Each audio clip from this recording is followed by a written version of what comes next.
Maloko mokembo ezonge pa ina nzambe wana e lipamboli na mabota nyuso na biso nyuso to kozwa occasion ya kolanda nzamba pambola biso na kanti ya makambo nyuso to kozwa tango ya kosambela to bondeli nzambe na pamboli mokonzi Yesu yaka ne bandeli ya mayangani na biso yaka uzwa contrôle ya nyuso bandeli pe suka na kombo na Yesu de tolobi amen. Na kanisa to kutani mwa mukekala na bileko to daki confinement ekangisa ki biso mingi et siko to koti vraiment na bata na biso réel bongo na kanisa bomoni mwa ba vide mais mikolo to ko se relancer nzamba pambola yo nzamba pambola libota nawe mobimba na kanisa to moni sport RND ezate donc tozo banda séminaire na biso ba 16h tozo banda 16h à 16h30 à 19h30 à ne pas rater landa biso tozo en direct na ISP Media pe indirectement na les bons bergers et kozala pena mikolomine ya 4e édition ya intervention divine na kantana ngonga moketo landa mwa sport pendant 1 minute.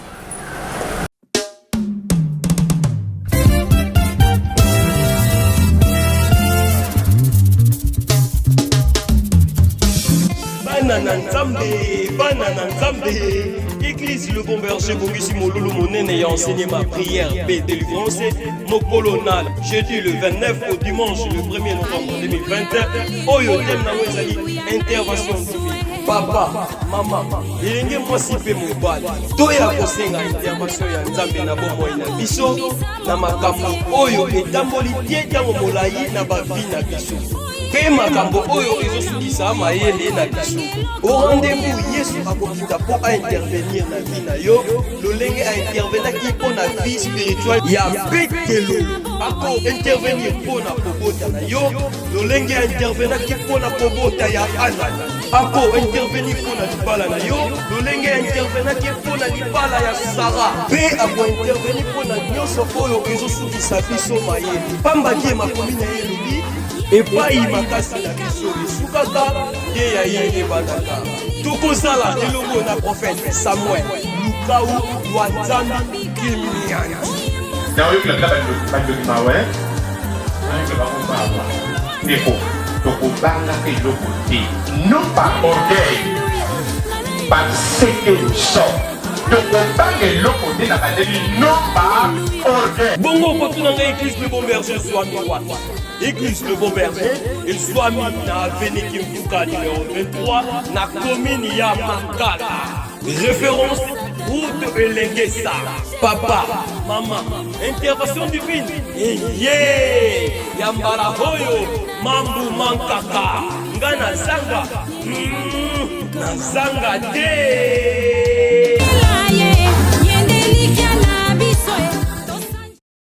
Gloire à Dieu, na kanisa tolandi biso nyonso et kozala pena malamu tozala motuya premier jour ezali za na lolenge nango ndenge balibi bako récupérer bomo ya Pierre ndenge basungaki Pierre ndenge basunga yo deuxième jour pesa pena malamu wana eza penda rassemblement solennel landa programme na kopesa et kosunga maboto ebele vraiment ebele panza bali pa ya baninga mususu kotsa bangole tokozala en direct na tanga moke tokoti na matia na biso ya lelo na kanisa tokozwa ba biblia na biso mana na Nzambe tozana bileko mabe landa makambo nyonso melanda mingi ba prédication oyo ko édifier yo landa mingi ba prédication yo kama makambo tozoloba neti lelo na kolobela makambo mibalo to misato oyo ko ide yo Matthieu chapitre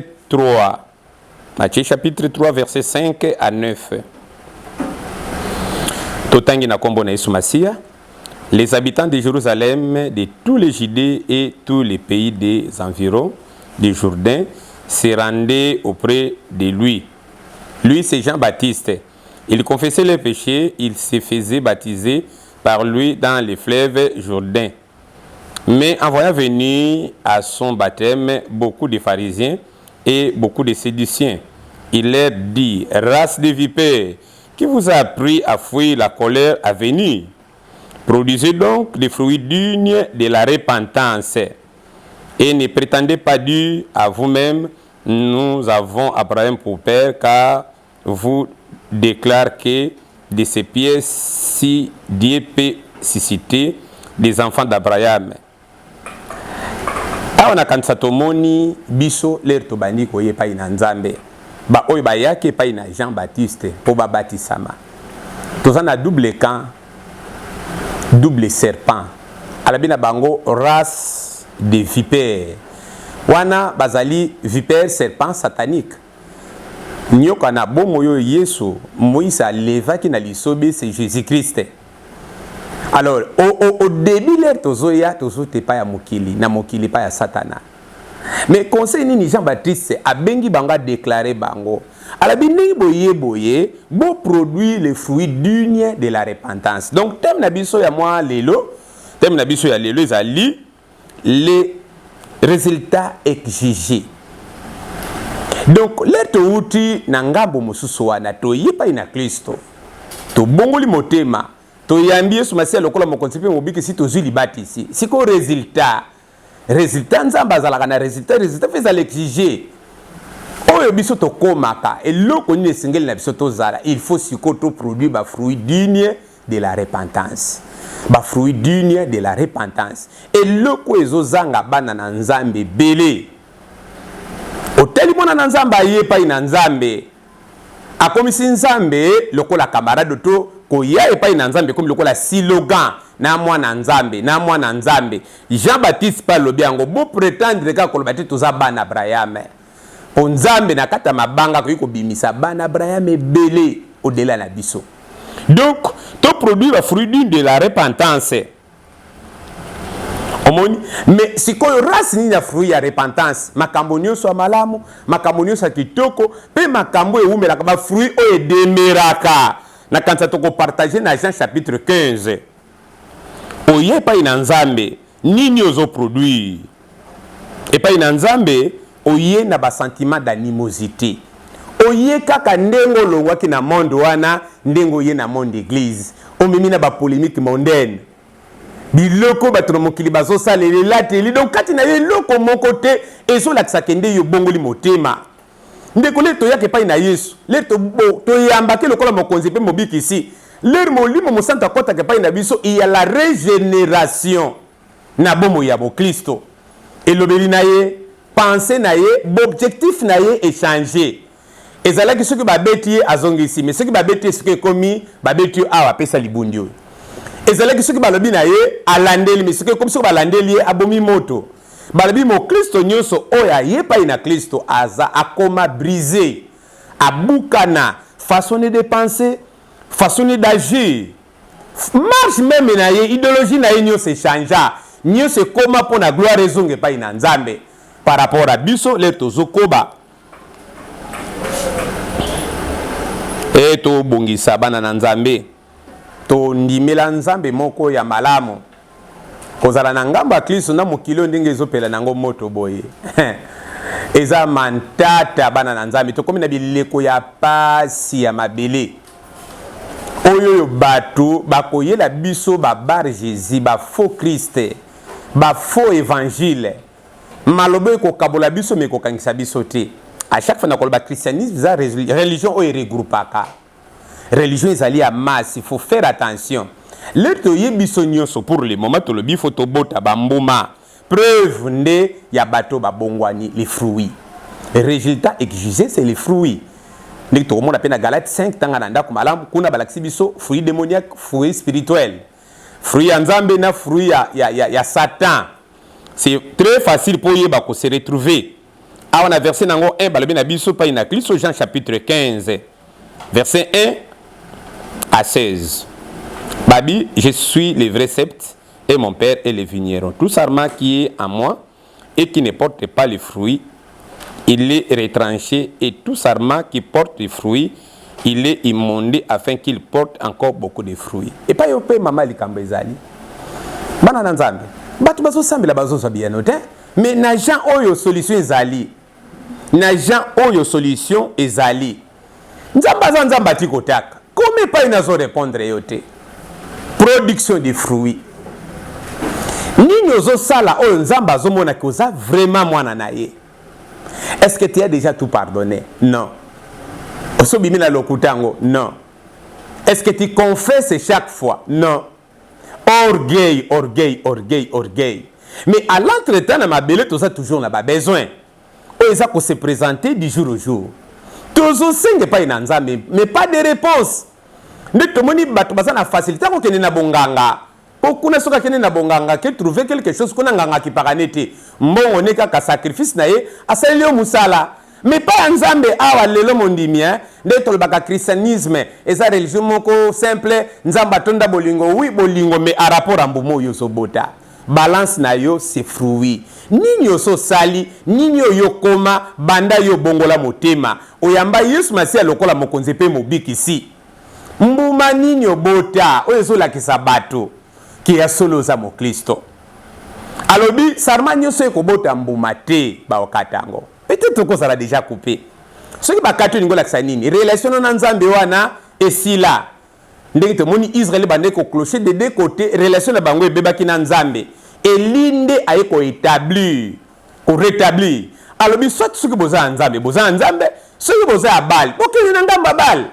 L'église ezo continue ko tonda, makamba malamu ezo zalate. Ba prophète bazo continue ko loba, makamba malamu ezo zalate. Batu bazo kila ko bonde la ba résultat muke. Ndo moni pina batu bakomi na ba bololo, pe baba ile nzambe wana. Mais eloko batu bazo bonde, bazo bosana, Bible eza miroir. Nzamba pesa déjà ba possibilité. Alors biso ko bota mbomate comme résultat exigé. Lero bongo li motema fruit. Eloko yoko la kisengo la kisakende siko ya solo, molimo musanta zi contrôle la bomo inayo. Alors bisiko soko botite ba okata babwaki.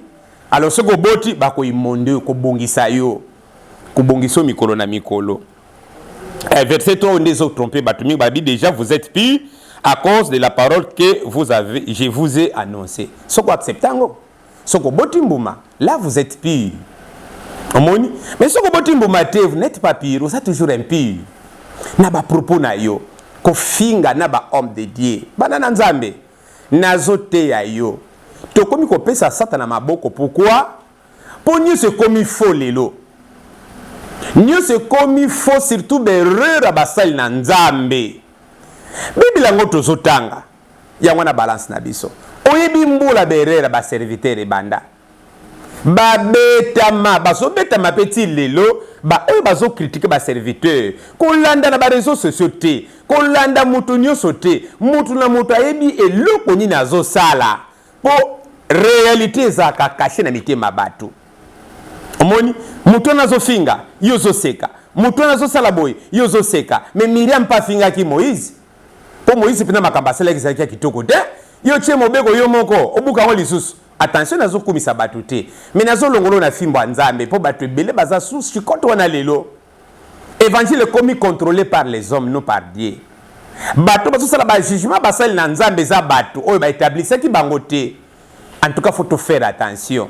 Et pas yoana toko sambela nzambe a révélé biso le vrai et le faux voir moko kaka yangwana. Ba penser barrière penser na biso te. Omoni a ba lobi bongo à cause à parole biso to lobi.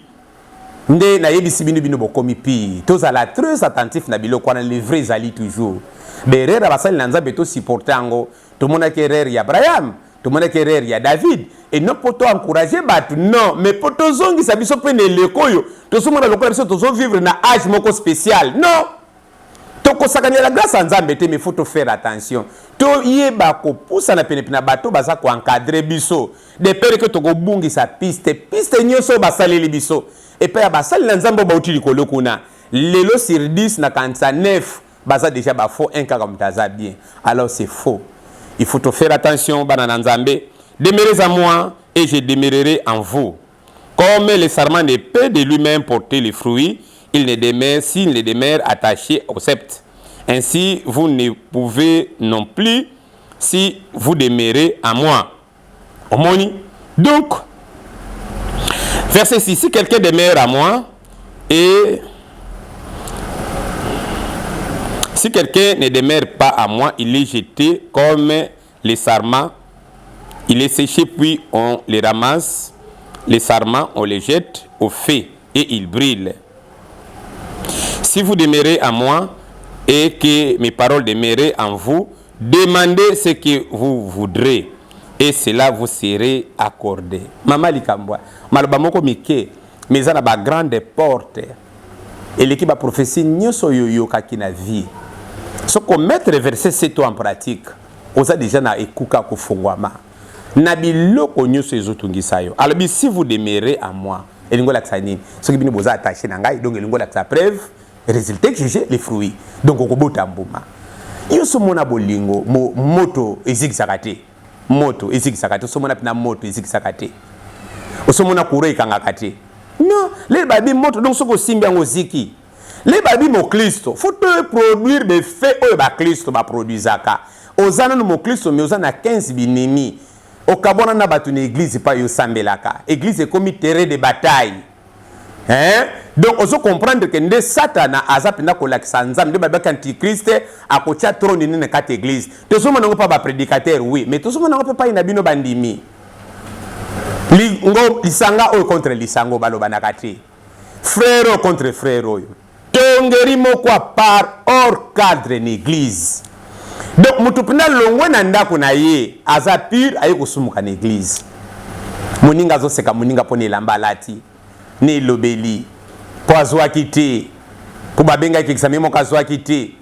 Po balongola ki musala azwi penza. Mutasolo ba bongo mo Kristo mais okolanda na se awa.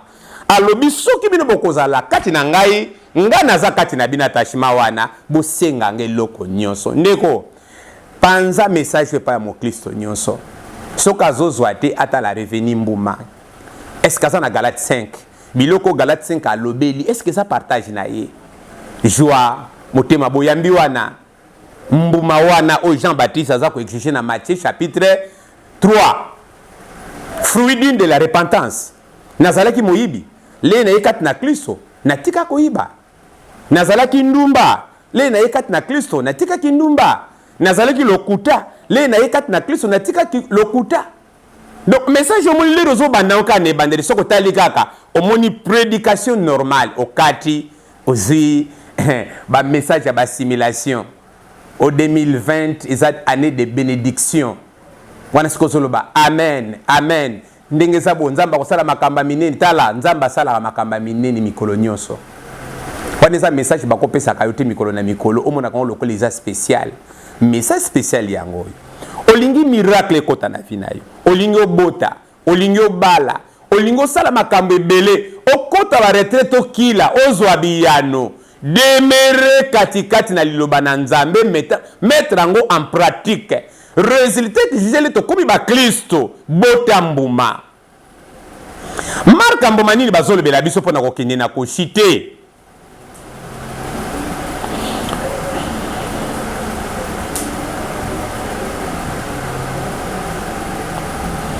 La verset 12 à la Bible, c'est ici mon commandement.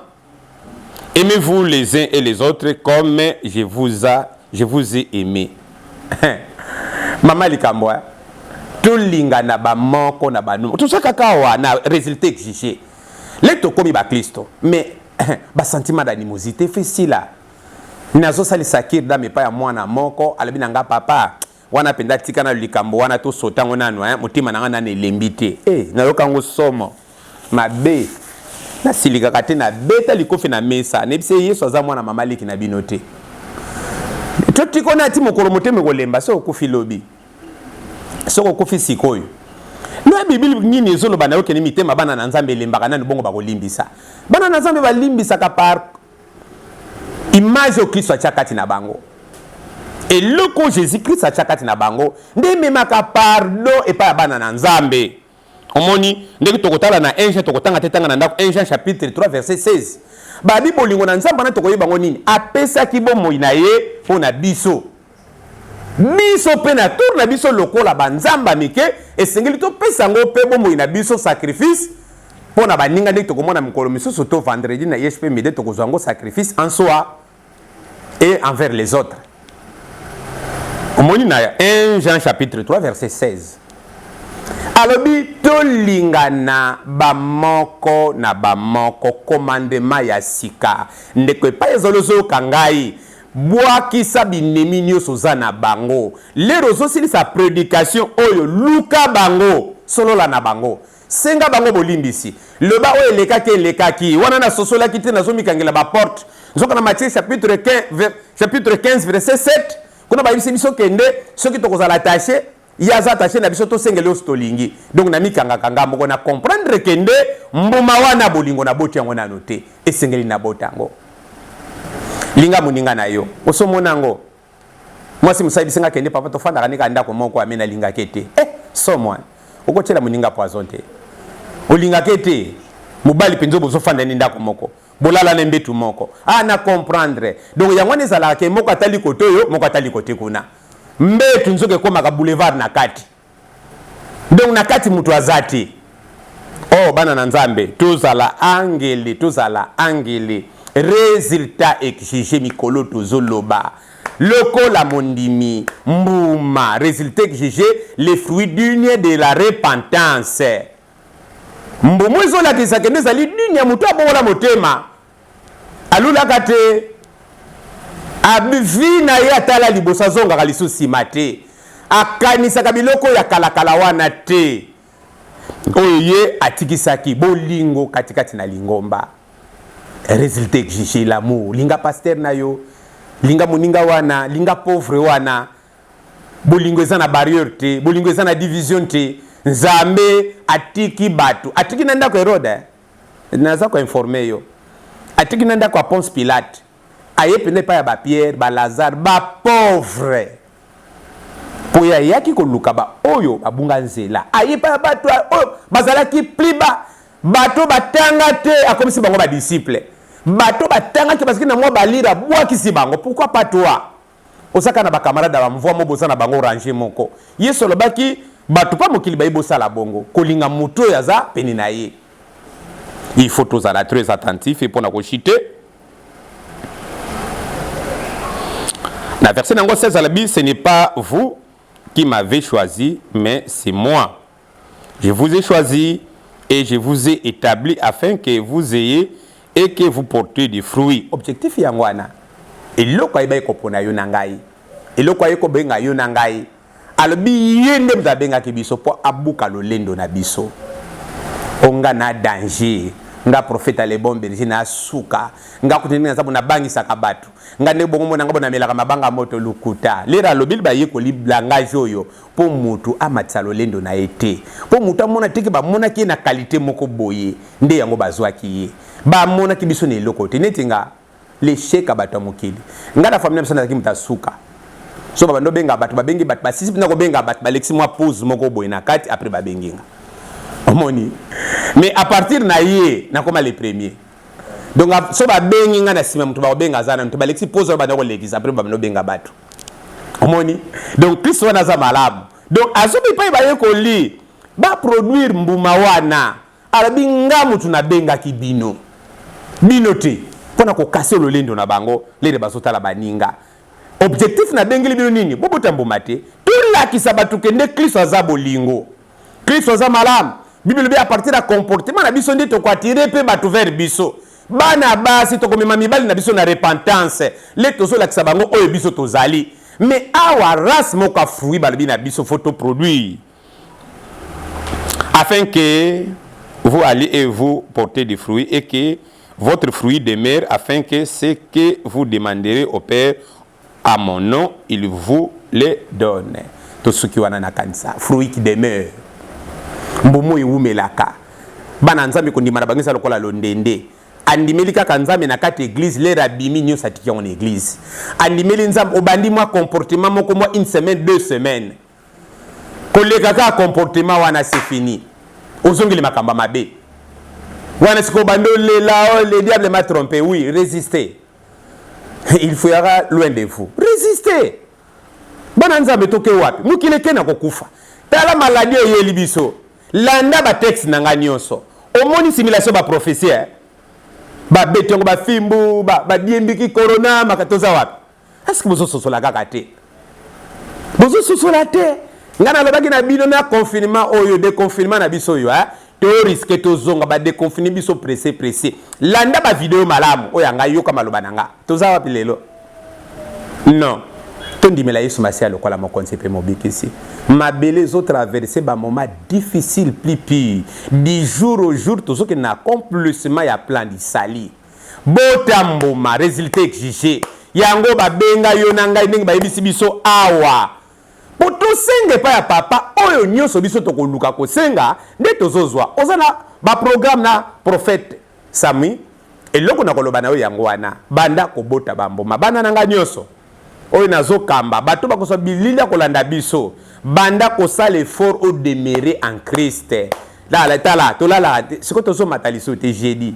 O mona lokola maseki yango na bilei na biso. So to bondelite to mona lokola eloko moko ezangi biso. To bondela rapona yo. Mais eloko to so tinda yo landa makambo to zolo bana yo. Bima na acte news mauvais. Galates 5 eza la balance na yo.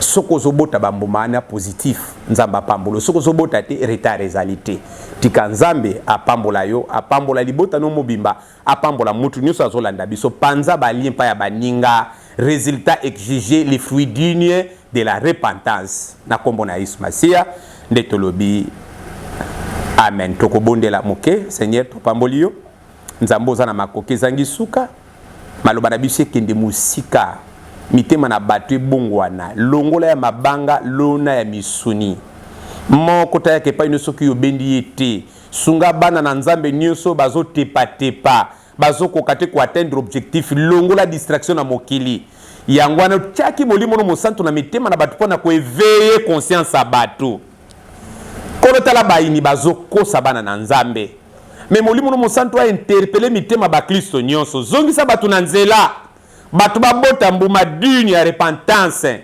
fongola miso ya batu lakisa bango mokano na yo kolo na pamboli libota nyonso mutu nyonso individuellement kolanda biso batu babondela bazwa bieno epai na yo na kombo na Yesu Masia pambola le bon berger TV pambola IHP Media au nom de Jésus-Christ nde tolobi amen. Voilà.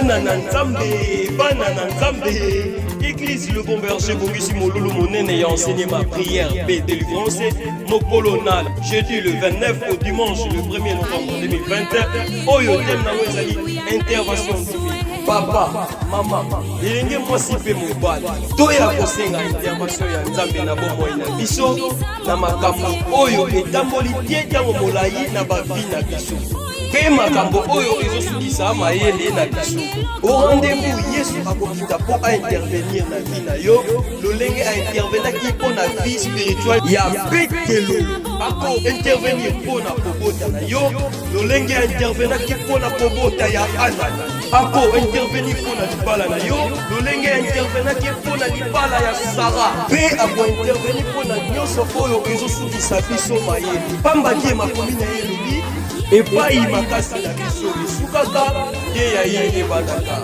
tokozala elongo na prophète Samuel lukau wa Nzambe kimiani na oyo kila bandokima we nayeke bakombaba ndeko tokobangaka eloko te non pas orgueil parce que nous sommes tokobanga eloko te na bandeli non pas orgueil bongo patuna nga église Le Bon Berger zwami wata Église Le Bon Berger et zwami na avenue Kimfuka numéro 23 na commune ya Makala référence route Elengesa papa maman intervention divine ye yambala hoyo mambu mankaka nga na